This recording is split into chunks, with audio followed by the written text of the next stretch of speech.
os demais irmãos aqui de cima aqui, né? E também vocês, todos vocês aqui, compartilhando aí essas graças, essas bênçãos, louvando a Deus nesta noite, nesse festígio abençoado, na graça do Espírito Santo de Deus.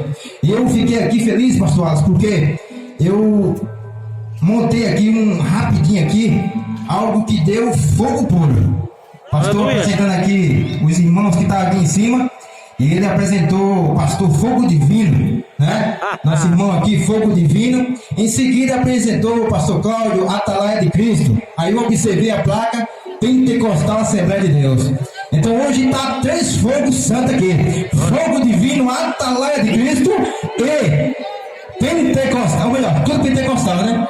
Fogo Divino, que vem o fogo do Espírito Santo, Atalaia de Cristo, que também é pentecostal, e a igreja primitiva aqui de Pires, que também é pentecostal. Amém? Então aqui é um momento de alegria, de estarmos juntos nesse lugar, e eu quero estar trazendo aqui um versículo para que você possa meditar nesta noite, em nome de Jesus.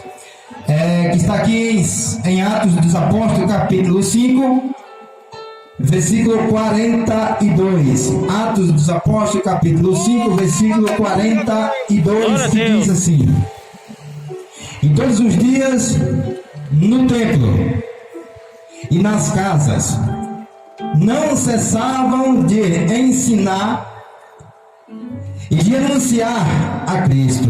Não cessavam de anunciar e ensinar a Cristo.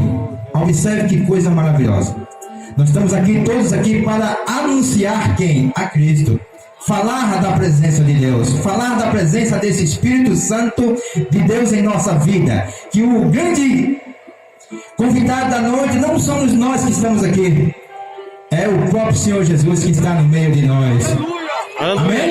Glória